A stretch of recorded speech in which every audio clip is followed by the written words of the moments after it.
furry community is a lot of people get a lot of bad vibes about it. As you've seen, like basketball or like football, it's a mascot, it's an outfit, you know, that makes you feel like your personality. Yeah. See, I'm a furry Therian and otherkin. Therian is basically like mythical creatures and birds. It's more of the aerial type of creatures. That's otherkin. No, otherkin is mythical creatures. I'm kind of Therian because I bark. I can do that stuff. I just, Yeah. you know, I just do that, and it comes in when my words fail me. Yeah. When I don't have the words to express what I'm feeling. You feel more dog-like. It's not just a personality or persona. It's what you are. Yep, that's not a joke. That's not a joke. That's real. Good morning. I'm Tabitha Hassell with Tabs on Tap. Good morning, Dottie. Thank you for being up so early and joining me this morning. I'm running late. A couple of different reasons. My doctor's office called right when I was getting ready to hit the go live button, and then I couldn't get my sound system to work. For whatever reason, my wireless mics unpair themselves every single day, and I have no idea why. And I cannot seem to get them repaired. So hopefully you guys can hear me. Good morning, Karen. Good morning, Vernon. And so, yeah, as you guys know, I've been kind of dealing with this weird, and it is a weird health situation. I'm going to tell you right now, whatever is going on is very strange. Maybe the aliens got me. I don't know. But what's so weird about it, and of course, that was my doctor's office that called, which delayed me getting on the show, is that I have been tested for everything. I mean, literally everything. I don't even think there's anything left to be tested for. Everything's negative. Every single thing is negative. But yet I have this necrotizing granuloma that's like spreading through my chest. And I know my doctor is really worried, as am I, that it's going to spread to my heart because it's such close proximity there. So he's, sent me in for an emergency meeting to meet with an infectious disease doctor and a cardiologist. So I've got all these people calling and making appointments, but it's a very strange thing that everything they test me for is negative. No autoimmune, no fungal infections, no bacterial infections. None of my cells have tested I've had 2 biopsies. None of them have tested positive for malignancy. Thank God. Thank God so far I tested negative for histoplasmosis, although I have a feeling they're going to round back to that. So who knows, they may want to go in and take out those lymph nodes soon enough to figure out what's happening. But boy, it's some weird stuff. And good morning, Sherry, and good morning, Linda. Yeah, I mean, Vernon says 6:20 here. Dottie, thank you. And I'm using my laptop sound, but I have, if you guys can't see all my equipment here, but I have a very elaborate podcasting sound system that cost a lot of money and that I had to pay to work. It doesn't work and it drives me insane. I mean, I've only used it a couple times, every morning when I come on the show, so what? Today's show is 194, episode 194. So I've used it 194 times. I don't know what's wrong, but it drives me absolutely batty and it makes me run late. But my call made me run late too. So I can't even remember. I'll have to go back and look at my notes. I don't remember what day they scheduled my appointment, but of course it's like 7:45 a.m. So another day I won't have a show, unfortunately. I know the other one, my cardiology appointment, is on December 26th, the day after Christmas. So apparently we will miss 2 shows that week, Christmas Day and the day after Christmas. But it's December 5th, isn't it? December 5th. Who would have ever thought? How in the world did we end up in December? I think I heard the temperature outside's like 9. I feel like I live in the Alaskan tundra. I hate cold weather. I absolutely despise cold weather. You saw the video coming in of the furries, man. Furries have not gone away. In fact, the reason why I played that video is there's some groups out there who are asking for furry acceptance. They want us to accept them, for who they are, which is perfectly fine. If you want to contact, I have 2 family members actually that are furry. So it's very real, no question about it. But if you want to reach out to me and say, hey, I'm a furry, I support the furry movement, good for you. I don't care.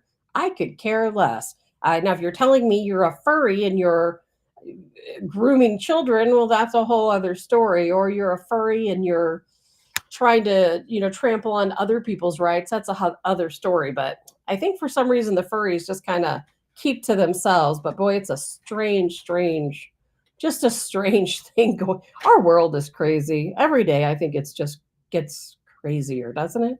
Just gets crazier.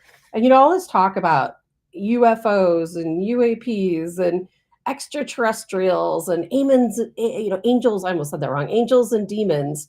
And Donald Trump. Here I've been talking about the past so many days that Donald Trump is going to make this big announcement. He's going to be the first president ever to say that UFOs, UAPs, aliens, it's all real. It's all real. I don't think that's going to happen because he made a statement the other day that said it's not real. He said he doesn't believe any of it. Yes, he's been debriefed, but he doesn't believe any of it. He does not believe in extraterrestrials.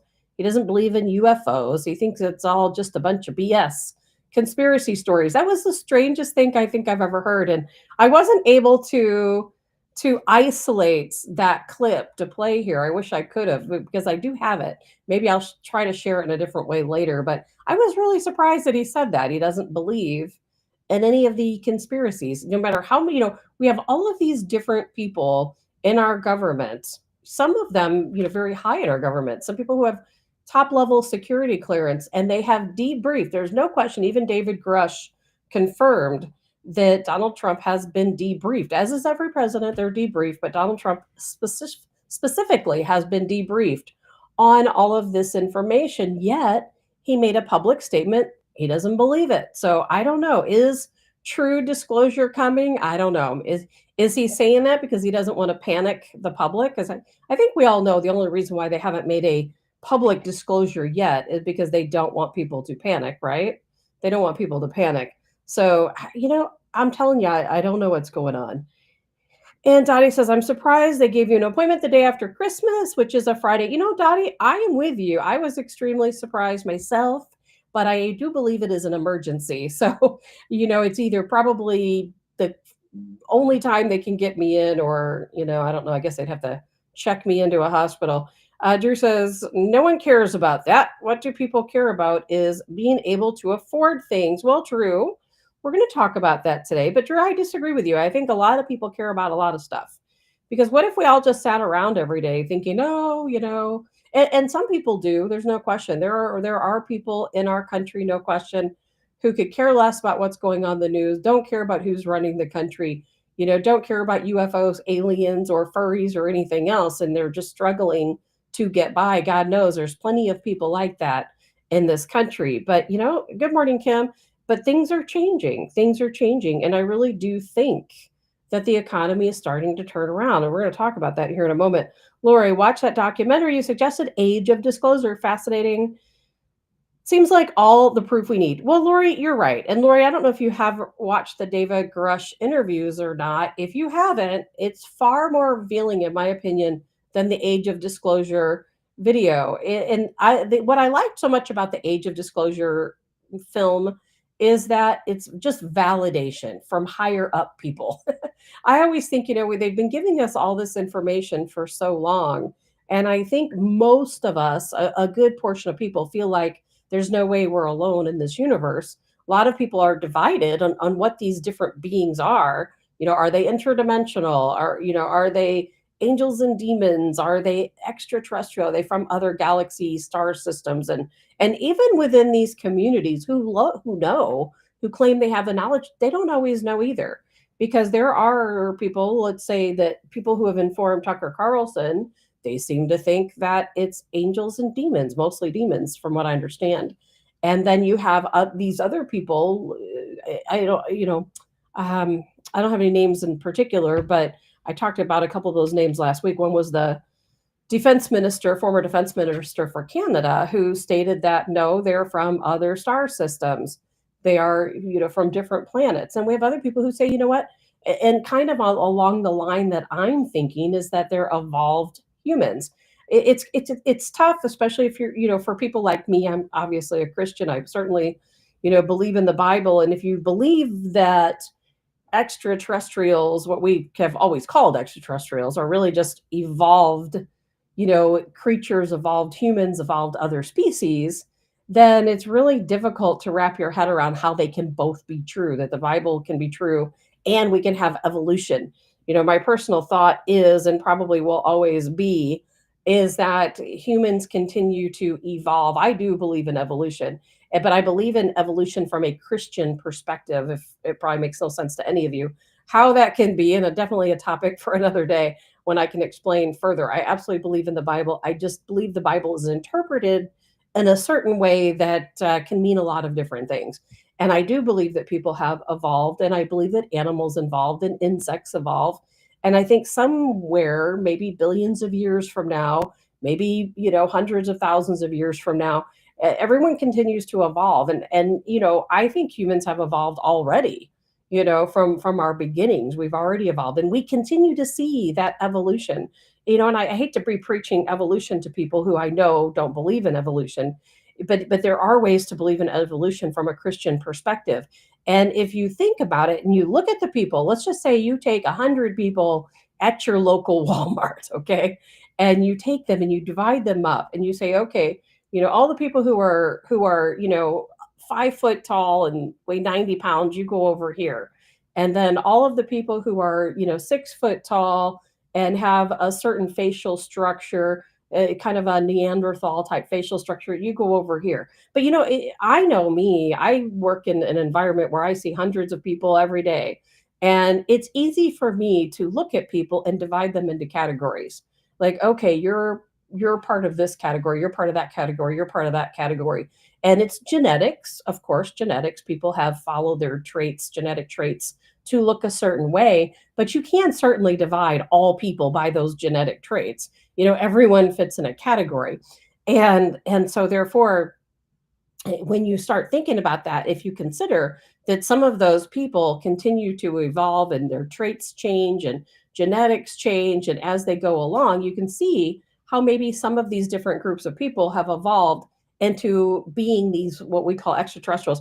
Probably a much more in-depth conversation than most of you want today. But when you think about it, they have one of the extraterrestrials, they call them the praying mantis. Well, I'm telling you, if there's any insect that survives and they somehow evolve, it is definitely going to be the praying mantis. No question about it. They're intelligent, they're unique, they're a lot of different things. They actually terrify me. And so no question, the praying mantis being would terrify me too. And then of course and I didn't even plan on talking about this today. We have the Nordics, who of course the blonde hair, blue-eyed creatures, I guess you could call them, who they say look so much like humans that they blend in with humans and can walk amongst us. So it's pretty easy to see how they get their origins. But it's a longer topic than I plan to get into today. I won't have that much time to go into all of that, but I have a lot of my own personal beliefs, and sometimes they align with a lot of what these experts also say, and sometimes they don't. But the experts themselves don't really seem to have a common theory on what they believe. Maybe that's why Donald Trump doesn't believe it. Maybe he has heard enough evidence from all of these different experts to say, hey, they can't even agree on what these things are. So how am I supposed to believe it? Are they interdimensional, angels and demons? Are they from another star system? What exactly are they? And if we are communicating with them, and we have communicated with them for, apparently a very long time, longer than any of us have been around, then why don't we know where they come from? So there's always more questions than answers, always more questions than answers. And I certainly have a lot of questions and no answers, that's for sure. But, Drew mentioned the economy. I think, along with a lot of other people, that the economy is changing. I really do. Something going on with oh gosh, it was reading about traffic and a terrible car accident popping up on my phone. I feel like the economy is changing. We've been waiting for it. Donald Trump promised us it would happen. I know, usually I'm in Illinois. Usually gas in Illinois is a lot higher than it is in Missouri. I paid in Illinois $2.62 a gallon just the other day to get gas. I know it's a lot less than that in Missouri. And I also know that there's other areas around the country. People are claiming, hey, I paid, a $1.80 or $1.60 something for a gallon of gas. So prices are going down. It takes a while to hit every area. Every area is a little bit different, but it's changing, and I want to show you this clip really quick. This is Anthony Robbins, of course, motivational speaker, Tony Robbins, talking to Jesse Waters about Trump. And I'm going to play the first part of this. I'm going to tell you a little story here. Tony, tell us the secret to success in the United States of America. I think the American dream is well alive, but you probably have a hard time seeing that in the media, right? Think about where we were a year and a half ago in terms of inflation. Inflation is down. Our gross domestic product is up around 3% and growing. Gas prices around $3. Treasury Secretary just the other day mentioned that now retail prices, or rental prices, I should say, are down low. But, you know, the 43-day government shutdown sure as heck didn't help. And for 42 million Americans who get SNAP to support themselves, doesn't feel like much. But it isn't just economics. It's also social. I don't know if you saw recently some statistics came out that show kids, men 18 to 25, literally 30% of them never approached a woman individually to ask for a date. Oh, my God. It's kind of hard to get to a marriage, much less to build a family. And so. All right. So, you know, I don't know if we're going to talk about the dating part. It's probably true. People are, of course, used to being online, meeting people online, not necessarily interacting so much socially. Whole different story. I was going to stop it before we got to that. But Tony Robbins, of course, motivational speaker, but he's a life coach amongst many other things. And I do believe he was probably turning that into a sales spiel because he does have some products out there on the market to help people kind of come out of their shell a little bit. But backtracking to his earlier statements, you know, gas prices coming down. He's hearing that rent prices are coming down. You know, it's a slow process. Nothing happens overnight, does it? It does not happen overnight. But we are starting to hear that prices are going down. Are grocery prices going down? Drew said he went to the grocery store yesterday, $80, only 2 bags. Drew, I know. I mean, I do. I know. You know, I used to buy a lot of different items that right now I'm looking at the prices and, you know, I like steak, don't you? Everybody likes to buy a nice steak. I used to cook steak pretty darn often, quite honestly, because back then, you know, you would see these specials at the grocery stores where you'd get the strip steak is my favorite. You get a strip steak for $5. Then it went up to $6. Now it's like $8 on those specials. And even that's like insane. The last time I moved, so I'm in this rural area. We don't have a lot of options around here, but the grocery stores that we do have, I mean, beef is out. It's just out of our league for pretty much everybody. And yes, but that doesn't mean the prices won't go down. I know Donald Trump talked about that Argentinian are going to Argentina and purchasing beef. And, you know, maybe I'm not for that plan, but at the same time, maybe that will push prices down with beef processors. You know, there's a lot of ranchers I hear talk and they say, you know, we don't want beef prices to be this high, but this is the market. You know, we don't set the prices. These big beef processing plants, they set the prices. And we know these big companies, think about that. You know, all of our meat, all of our beef, all of our pork, all of our chicken, all of these processing plants take up what, 80-90% of our food processing for our various proteins. And those places, they control the prices. You know, they determine how much they're going to pay for a head of cattle, you know, so they determine the prices. Perhaps taking money out of their pockets by buying beef from Argentina will actually end up helping the ranchers. You know, I don't know. I'm not a farmer. I would like to know, but I know that we have to do something. People cannot continue paying the prices they're paying for groceries. And I know I've seen some decreases in items, you know, one item at a time. It's going to take a while. It is going to take a while, no question about it. But I do think things are changing. And one thing about Tony Robbins, Anthony Robbins, whatever you want to refer to him, he and Donald Trump know each other. And I know they know each other because I was there. I was with Tony Robbins and Donald Trump at the same time in the same room, talking to them both. Quite honestly, it was back in the year 2000 when they had a tour called Results 2000. And back in those days, I was really hoping Donald Trump would run and win the presidency. Remember back in the year 2000, a lot of people don't even know that he was attempting to run or thinking about running back then. Well, I knew, and I was his campaign girl in the St. Louis area back when Donald Trump was thinking about running for president. And I had these Trump for president buttons. And they had this press conference at the Hyatt Hotel. It was up in some top attic room. I don't even know, to this day, I have no idea where we were or how you would ever get back up there. And I got to present this button to Donald Trump himself, which was a really nice moment, you know, back then. But then later on, though, after that, I had also had a VIP invite to their seminars and things like that, and I got to meet them both in like this green room. But then after that, I was in the bar area. My friend and I stopped and had a little cocktail. Donald Trump, it's true, he doesn't drink. He did not have an alcoholic beverage. But I ended up walking down the hallway and running into Tony Robbins and rode the elevator, with him. And he, he's a really nice guy, just a really fascinating individual.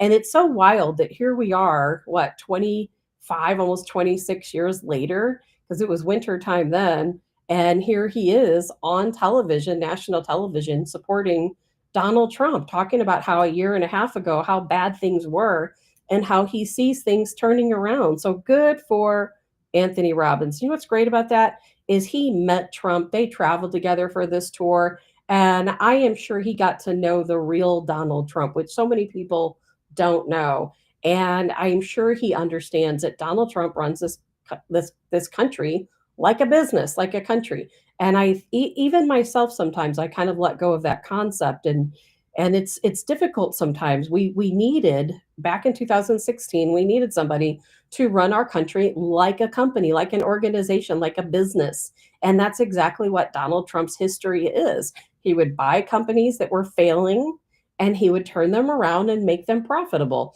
Now liberals will tell you that's not true, that he actually bankrupted a bunch of companies, but that's a lie. What happened is he purchased several companies that were already in a bankruptcy type status, and he purchased those companies. He filed a bankruptcy to reorganize, and the company, had they closed, a lot of people would have lost their jobs.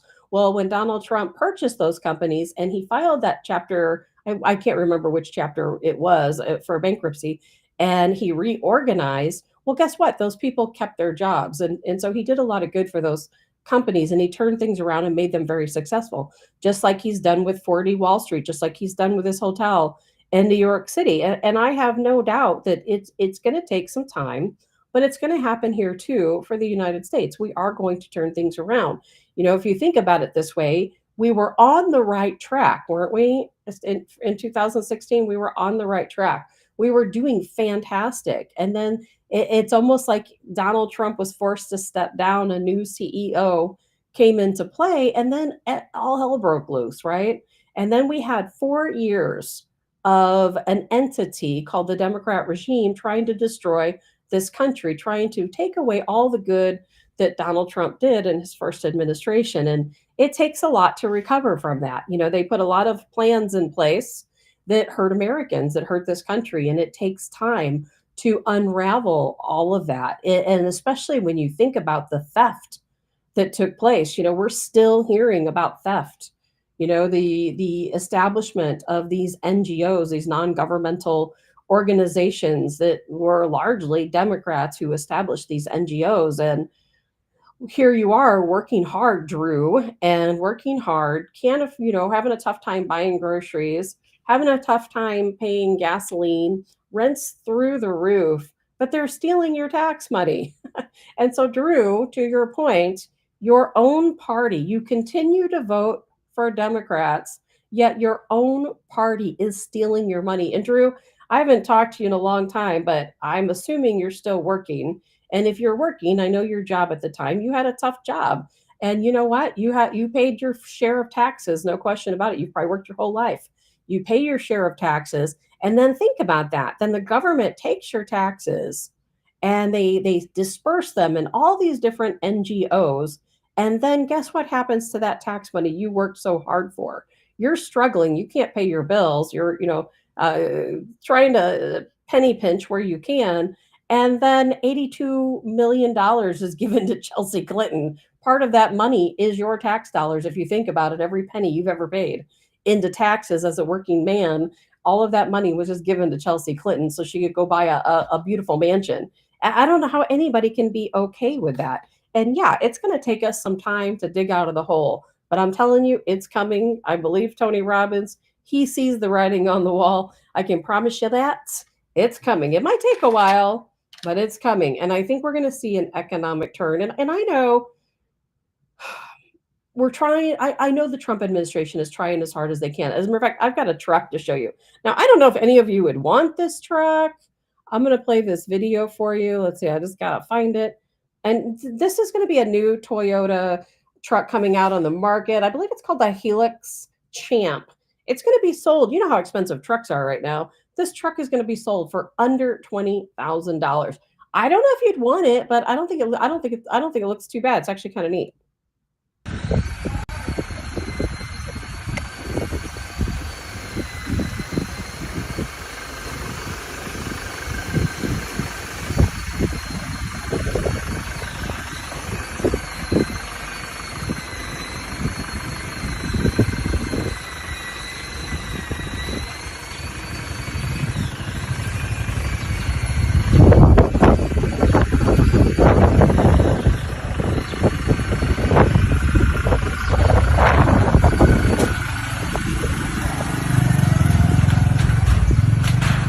What do you think? Under $20,000, would you buy it?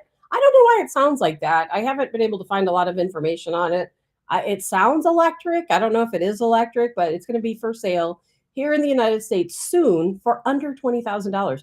I mean, where can you find a new car right now in the US or anywhere in the world for under $20,000? So, I don't know who came up with this idea. It's kind of funny. When I see that Toyota truck, it reminds me of those trucks you see ISIS driving around when they take over, a country, because they all drive Toyotas. But hey, if they can afford a truck, so can you, right? Less than $20,000.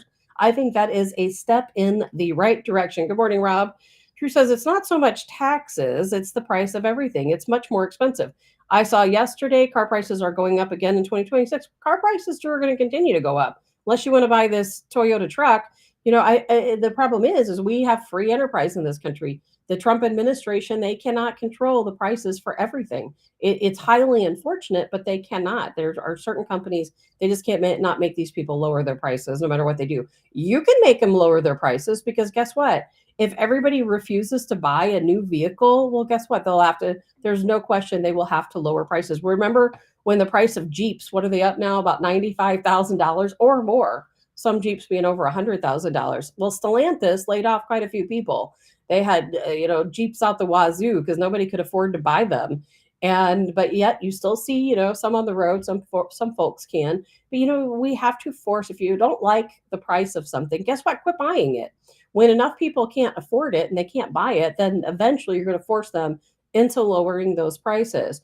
But in the meantime, I think that the Trump administration is doing a great job tackling what they can. When you live in a country of capitalism and free enterprise, there's really not a lot you can do about the price of some items, no question about it. But I don't think that truck was too bad. So that's a possibility, on the horizon.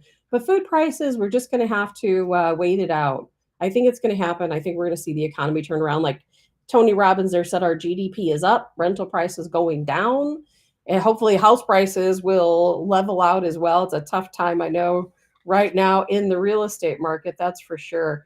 There's so many different things going on. As you know, it is now permanent. We're going to talk about that pipe bomb suspect here in a moment also. It is now permanent that our borders are closed. Our borders are closed. We're no longer allowing folks in from those 19 countries. We talked about that on last Saturday. I went through the names of all those countries on Saturday, so I'm not going to go through and do that again. But as Eric Schmidt says, we are a sovereign country. We deserve to have closed borders. We deserve to choose who comes in and out of our country. It is a privilege to be able to come into our country. And that privilege is not going to be given to everyone. That's just the way it is. And that's the only thing I think the difference sometimes between liberals and conservatives is for whatever reason, the liberals I know think so much with emotion. They're so emotional and they feel so bad. People need to come in this country. They want to come here. Let's just open the door and let them in. Let's just flood the country with all these people looking for a better living conditions and fleeing for whatever reason. Never will they admit some of these people are criminals. They just want to say, oh, those poor people, I can't sleep at night thinking about these poor people out there, on the streets. And here they're in the United States now, we're wanting to take away their food and their accommodations and all of these different things. And it's a very emotional response. isn't it? And on the conservative side, we're kind of like, okay, we get it.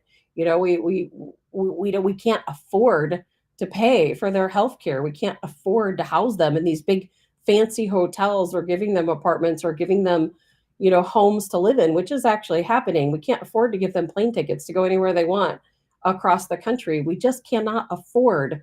We've got our own people, our own Americans, and there's nothing bad about saying that we have our own Americans here in our country who are freezing to death, literally. I mean, literally people freezing to death on park benches in various cities across our country because they don't have a home to live in. They don't have all these free benefits, and they don't even have access to these free benefits. Do you think anybody's going to put our American homeless people up in some nice luxury hotel? No. Are they giving them food? Absolutely not. In fact, homeless shelters are closing, warming centers closing. There's less and less available to Americans who are homeless. A lot of them being veterans, a lot of them being elderly. Our homeless population is growing.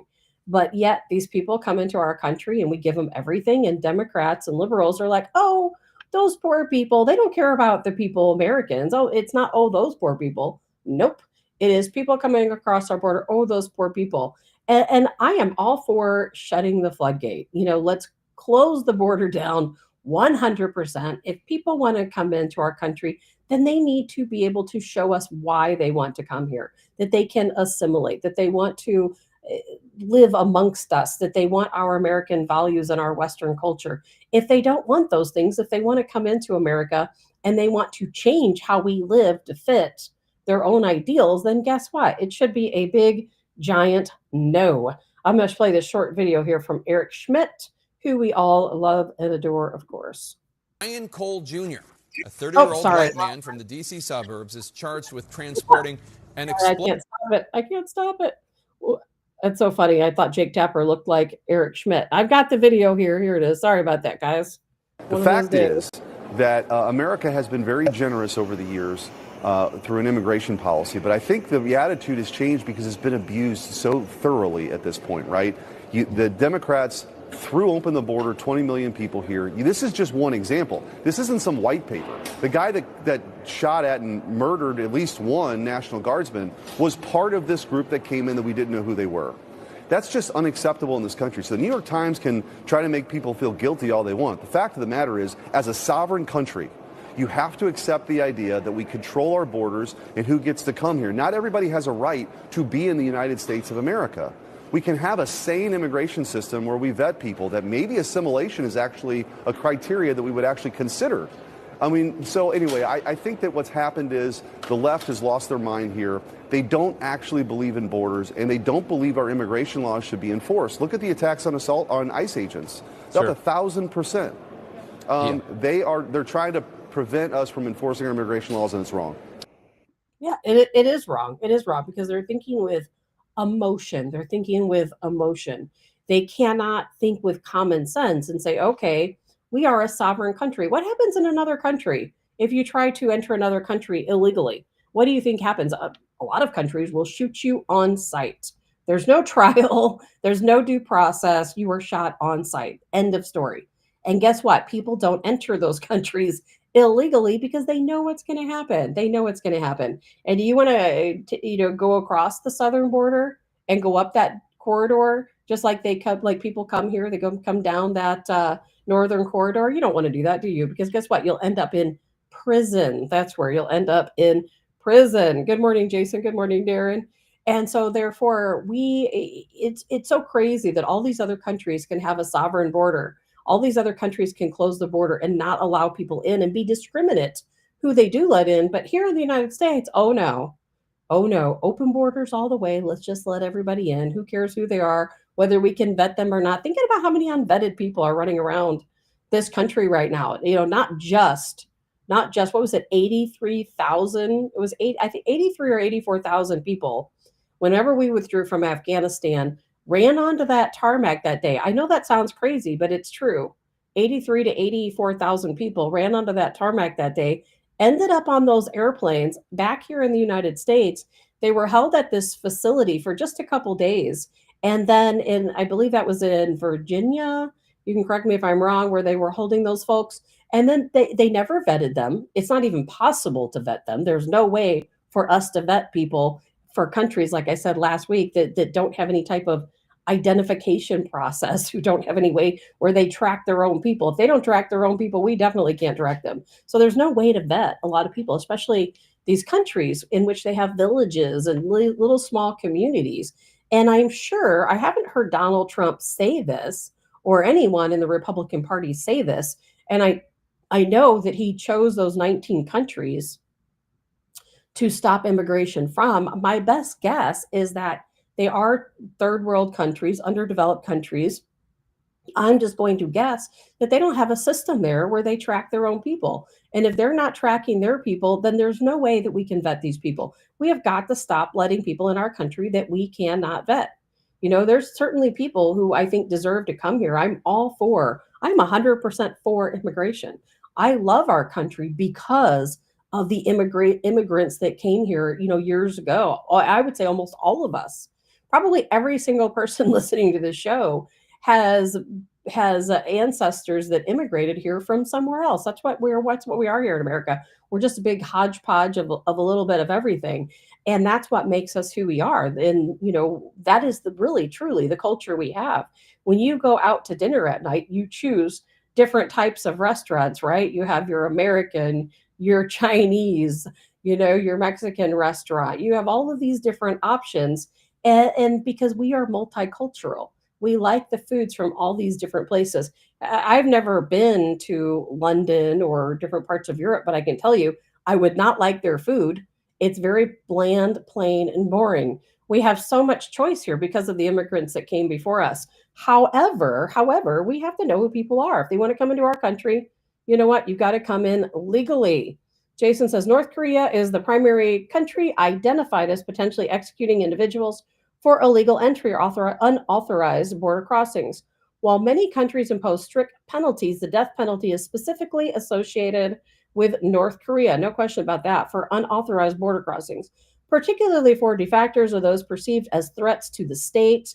Other countries have policies that may involve the use of lethal force in specific border security situations, or let's see here, I lost my place, or have severe penalties for illegal entry that do not explicitly mandate execution as a direct punishment for the act of entry itself. Poland recently approved a law that authorizes border agents to use live ammunition at the Belarusian border in self-defense or as a preventative measure against individuals attempting to cross irregularly. Iran, I was just going to talk about Iran. Iran border guards have been known to shoot and kill Afghan migrants attempting to cross illegally. Proposed legislation also allows police to use firearms to stop vehicles suspected of carrying illegal migrants. China, while known for its extensive use of the death penalty for various serious crimes, also has strict laws and significant prison sentences for illegal entry, and it treats unauthorized crossings as a serious offense. Thank you for that, Jason. I love the commentary there. And yes, everything obviously you say is 100% correct. I'm not aware of any or many countries that throw open their borders, say, come on in, or have people sneaking across their borders at the dark of night and just say, okay, here's your bus ticket, here's your plane ticket, go anywhere you want to go. I've talked often about this guy that I met, I don't even remember how, through the show, one of the shows I was on, and he lived in Afghanistan. He somehow heard one of my shows about Afghanistan during the withdrawal. He contacted me. Most of you know the story. Young guy, about 19 years old. He and his friends left Afghanistan. They lived near Kabul. He was very worried that he would have to fight for the Taliban. He didn't want to do that. It's either fight or be murdered. And so therefore he and his friends left. And I remember him messaging me that, hey, we're getting ready to walk across the border in Iran. They won't allow us to come in legally. So we've got to sneak across the border. Now, he and his friends did get across the border illegally. They did survive. No one, saw them or caught them. But he told me, he said, if we get caught, they will kill us on sight. There is no jury, no trial like there is in America. We will be killed on sight. And that's the reality for a lot of different countries.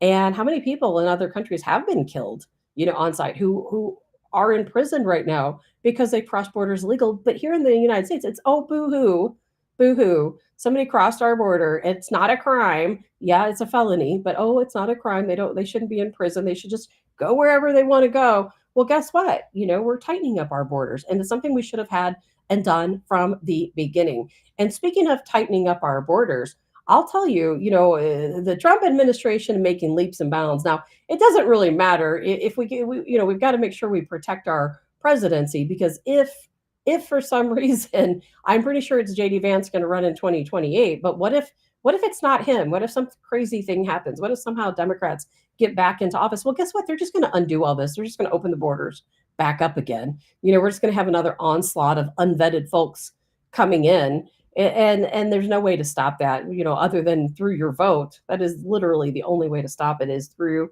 your vote. But I saw an interesting report the other day, and that report said that illegal drugs coming in our country by way of the sea is down by 91%. So people don't like what Donald Trump is doing. They don't like, what this administration, their policies in taking out these cartel members, these drug runners coming out of Venezuela. And it baffles my mind, just like so many things baffle my mind. Here we know we have people who are members of a cartel, and these are people who are drug runners. They're paid money to put drugs on their boat and bring those drugs here to the United States through various means. They make their way in, and guess what? What are we at? Over 300,000 Americans die every year. Is that just from fentanyl? I mean, think about all the other drugs that kill Americans. And here we have a plan in place. We're executing that plan. And now those drug runners are not able to bring their drugs into the United States. I mean, isn't that our goal? I don't understand the liberal mind when it comes to this policy, but it's more emotional boohooing, isn't it? Just emotional boohooing. Like, oh, those poor people, they were on a boat. They were trying to, if you see the video, that airstrike that took place, and gosh, that was in September. I can't remember the date, back in September, and it's been such a big deal. We've talked about it numerous times, so I'm not going down that road again today, but it's been such a big deal. You can see the video of these cartel members, drug dealers. We struck their boats and kind of hit it off to an angle, so they were kind of thrown out into the water. They're scrambling back into the boat, and then guess what? We fire off a second strike, and that's kind of the end of that. But liberals are like, oh my gosh, that's war crimes. United States, the Trump administration has committed war crimes. Pete Hegseth needs to go. He didn't even make that call, as you guys know. He's the big guy up here. He gives command to somebody over here, and then that person gives command to these folks down here.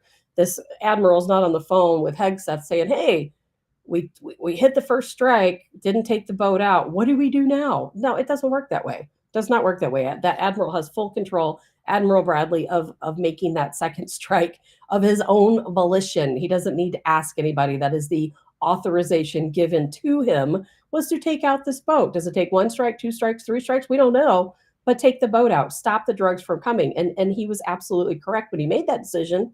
And the reason why he made that decision to take that boat out is because the drugs were still there. The drugs were still there. The drug smugglers were still there.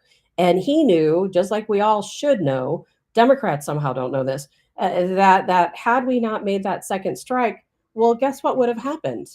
We would have had other drugs runners coming out, picking up that drug boat and taking off, right? That's what would have happened. So we already know how that works. And just a lot of emotional boohooing. Good morning, Joe. Good morning, Phyllis. And you know what? I think that's a pretty good accomplishment, cutting down drugs coming in by sea by 91%. That's a really big deal. That is a really big deal. And so some other things going on today while we're at it. The biggest story we have, I'm getting some work calls, so I'm kind of trying to rush through things, is what do you think about the J6 alleged pipe bomber? Now, Jake Tapper, I'm going to play this quick video for you. Jake Tapper, as a matter of fact, I accidentally played part of it a second ago. Jake Tapper somehow has this video, and he's referring to Brian Cole, this 30-year-old alleged pipe bomber. I don't know if I believe that it's this guy or not. I don't know what to think yet, but I'm going to play this for you. I have no idea what he's talking about. I make mistakes all the time. So did Jake Tapper just make a mistake? Or, I don't know. You can see for yourself. Brian Cole Jr., a 30-year-old white man from the D.C. suburbs, is charged with transporting an explosive device in interstate commerce and with malicious destruction. Okay. A white guy. No, I don't think so. No, I'm not going to say that Brian Cole was the pipe bomber because he's black. It has nothing to do with that. Wouldn't matter whether he's white or whether he's black, quite honestly. But Jake Tapper definitely reported that incorrectly. Was it a mistake on his part? Did he not know? I know, like me, of course, obviously, podcaster, I do my own research. Jake Tapper is probably given information by his producers, right? He's probably got an assistant, various producers giving him information. He was talking about it right after the news came out. I can only assume that he just didn't know. I don't know. But one thing, though, that I am hearing that I think is kind of interesting is that allegedly, and I'm going to say allegedly because I have no way to prove this at this point, but I think we're going to hear a lot more of this. Allegedly, now this took place, by the way, on January 5th, the day before, of course, January 6th, when all the hoopla went down in Washington, D.C. So on January 5th, we are to believe that Brian Cole, this 30-year-old man from Virginia, that he had these pipe bombs. He took the pipe bombs to the Democratic wing and the Republican wing and left one pipe bomb on each side. And now we are told that prior to him doing this, that he had contacted Nancy Pelosi's office a number of times on that same day. I heard anywhere 4, 5, 6 calls into Nancy Pelosi's office. Now, there's a couple of things you can think here. There's a lot of crazy things that go on in our government. Just because he called doesn't necessarily mean he spoke to someone or got through. It could be a situation where those calls were made as, part of a setup. Oh, let's make it look like this person was calling Nancy Pelosi's office. You just never know. That's why I said you just never know what's going on. But I think it's going to be fascinating to find out exactly what were his ties. Now, what's strange about it is that he put the bomb on each side. It wasn't on just the Republican side. It was on each side. The guy obviously very much anti-Trump. You can go back and look at some of his old social media posts, very much anti-Trump. He hated Republicans. He hated the MAGA movement. He is definitely not one of us, no question about that. I don't know if he's one of them either. Honestly, I don't know. We've got a lot of these people who have been just completely anti-government, and they don't like anything Democrats do. They don't like anything Republicans do. But everything I'm hearing so far says that he actually is a Democrat, that he actually is a liberal, and that he has fought really hard for all these different Democrat liberal causes. Now, Dan Bongino came out and made a statement the other day, which I'm not going to play for you. And it said, hey, this is just the beginning of this investigation. There's so much more to come. He points out very clearly that, hey, Democrats knew, the FBI knew all along that it was Brian Cole, that they've had this information. They've been sitting on it all this time. They've always known it was Brian Cole. So why didn't they make an arrest? Why didn't they do anything about it? They just sat on the information, and now all of a sudden, Republicans in charge, and just a couple months later, now we know who it is. But here's what's so strange about this whole situation is, remember not too long ago, I can't remember the name of the woman. There was a white woman who and she was a Democrat. Everybody said, oh, it's XX person. They were comparing video of her to video of the suspect walking.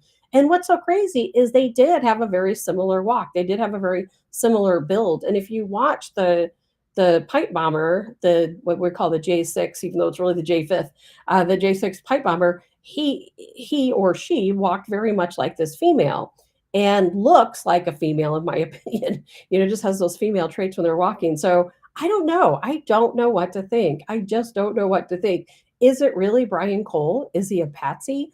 I know we try to throw conspiracy into everything, and I'm not one of those people. I don't try to think everything is a conspiracy, but there is definitely something strange going on here, as there are in so many other cases.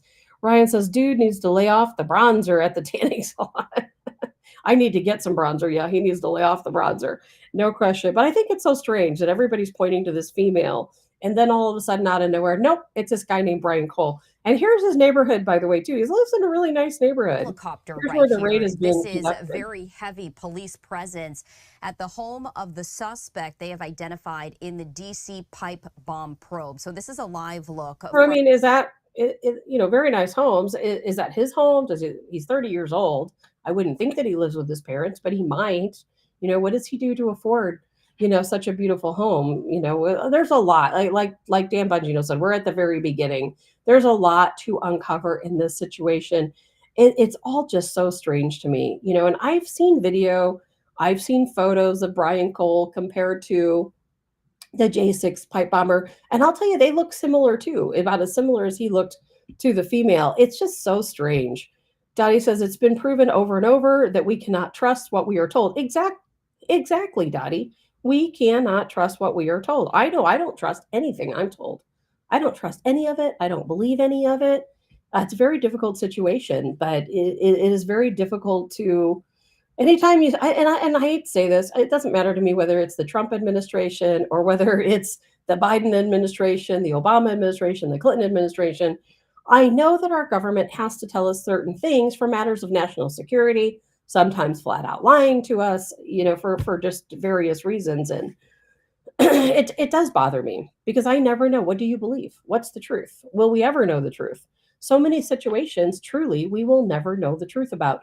And look at, what is it? Robert Crooks, was that right? The Butler, Pennsylvania shooter, same situation. I will never for 1 minute believe that.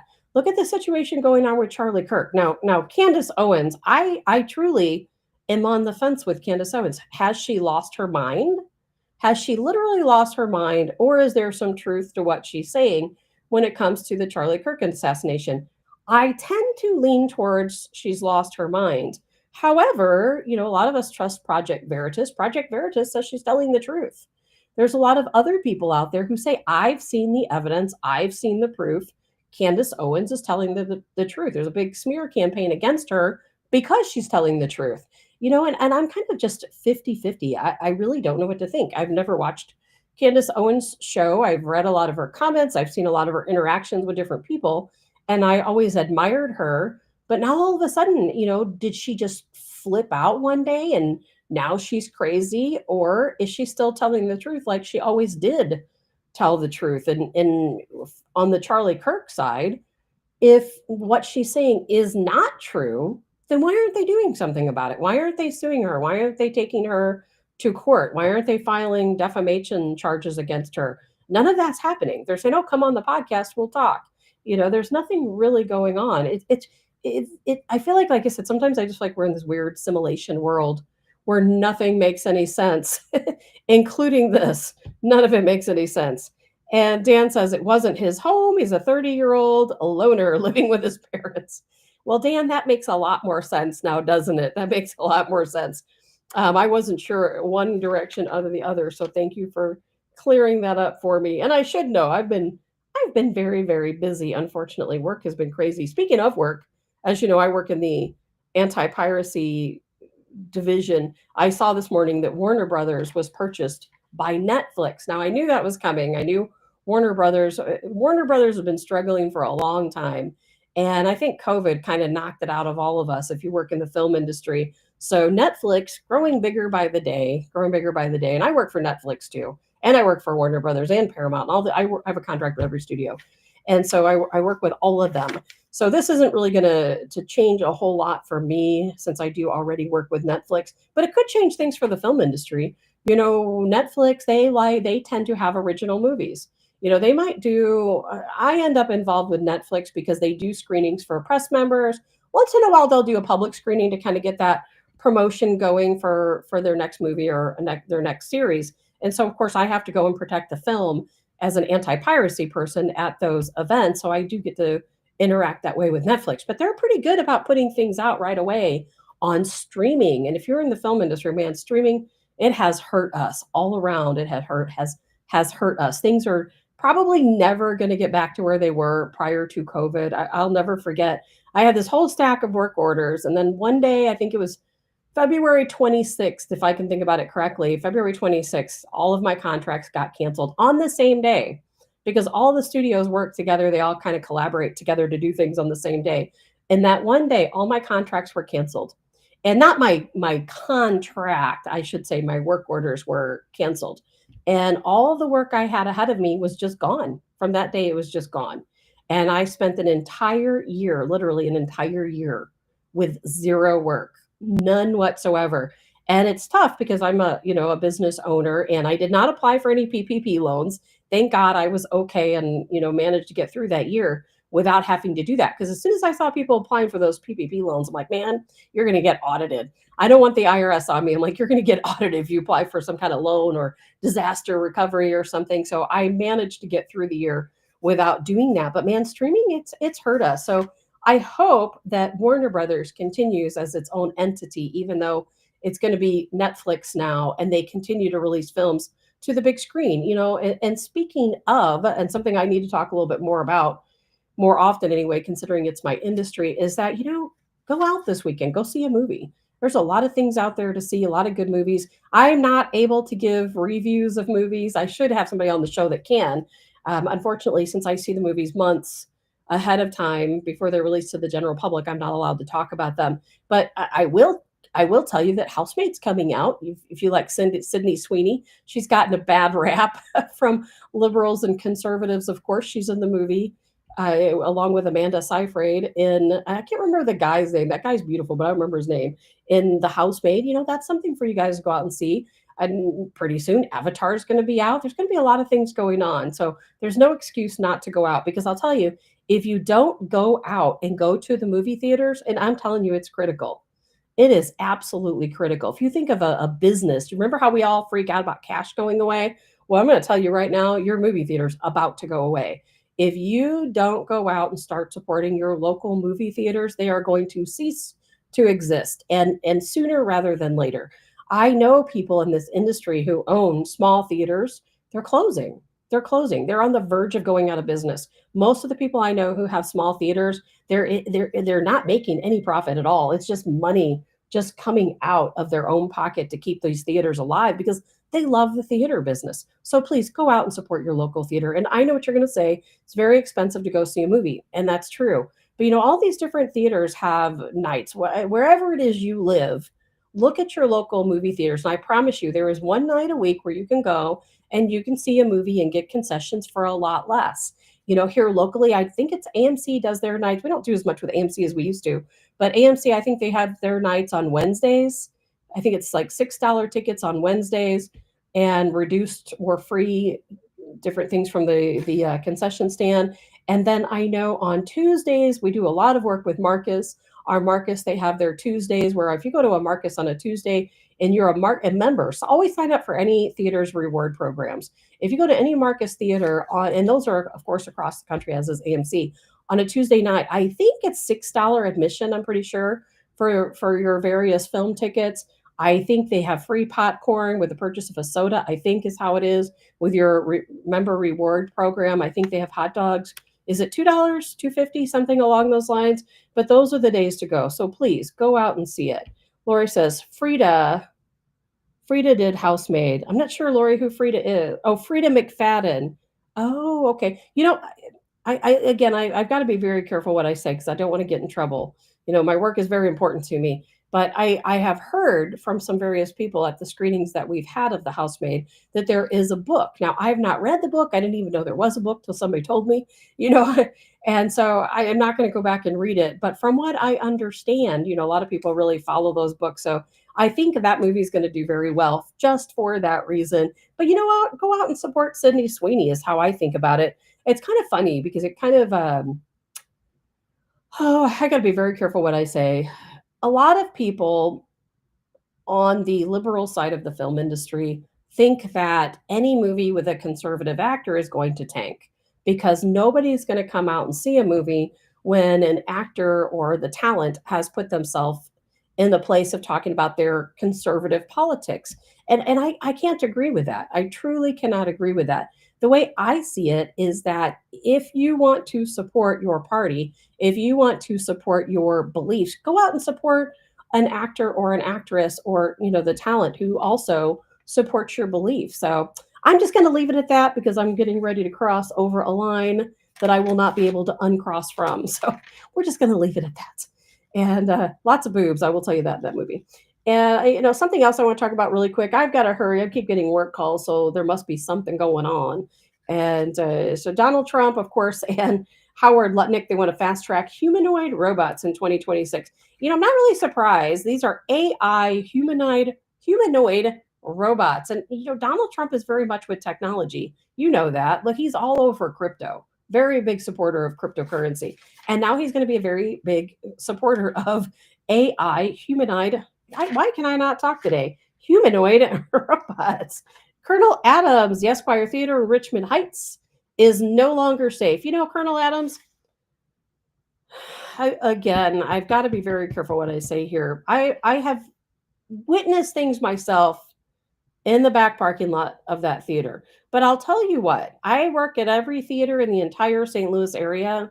And I can tell you one thing, and it doesn't matter whether you're at one theater, a different theater, at the grocery store. A friend of mine messaged me the other day. His sister, Richmond Heights in general, unfortunately, I grew up in that area and not too far from there anyway. And the crime in Richmond Heights is kind of out of control right now, and it has been for a long time. But it happens anywhere. A friend of mine messaged me the other day, and he told me that his sister was at a grocery store. I'm not going to say which one, and in Richmond Heights. I'm sure you guys can guess. And there she was, and her purse. Some guy came up and grabbed her purse and stole her purse. Within moments, they were out using her credit cards, and it's happening. It's happening everywhere. It's everywhere. In any city, especially around the holidays, keep your head on a swivel, always look around. I have my own way of doing things. And what I do is I lived in the city for a long time and nobody ever bothered me, but I was always worried they would. At one point when I was living in South City, my family had a two flat there. My brother lived in the bottom and I was staying up top. And I remember having to park because it's street parking. I, parked pretty far away sometimes, coming in 2-3 o'clock in the night, worried about somebody's taking it. So I would take my money, my driver's license, whatever was important to me out of my purse. I would put it in my bra, sorry for being graphic there, or somewhere where I didn't think anybody would see it or know I had it. And then I would carry my purse, which just had a bunch of makeup and junk in it. Then I thought, well, if they come around, they're going to take my purse and they're going to think that everything's in my purse because I'm carrying the purse. But really, I've got all my valuables on me. Thankfully, that situation never happened, but it does happen to somebody every single day. So please make sure, find a way to hide your things. If you're a guy, carry your wallet because that's your decoy wallet. And then put your valuables from that wallet somewhere else. Because when somebody robs you, most of the time they're in a hurry. They see your wallet, they're going to take your wallet. They see your watch, they're going to take your watch. Wear a decoy watch. Trust me, you come up with some very interesting things to do when you don't want your items being stolen from you. But it doesn't matter where you go. This is the season. This is the season. People are going to be trying to steal your car. They're going to be trying to steal your purse and your wallet, everything else you have. You've got to take some extra precautions. And while I say crime happens everywhere, obviously it happens in some areas more than anything. The only advice I can give you if you're going to go to park anywhere, quite honestly, it's very common in movie theaters, unfortunately, is that people know you're going to be in the movie theater. They know you're going to be in there, for more than an hour. And that makes you an easy target for them to break into your vehicle because they know you're not going to be coming right back out. And that happens, trust me, at every single parking lot across at least the St. Louis area, probably across the country.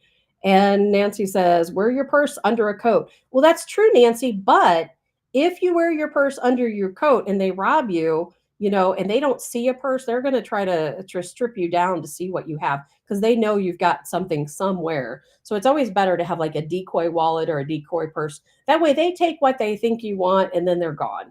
Then whatever your valuables have, your life, is a little bit more safer. And Colonel Adams, of course, the gun, yes, that's number one. Always make sure you are trained and self-protected. And you can reach out, of course, to Colonel Adams over there at the Washington Guard, WashingtonGuard.com if you want to take some safety classes. And Dan says, liberals consider conservatives practicing free speech as violence. You are so right, Dan.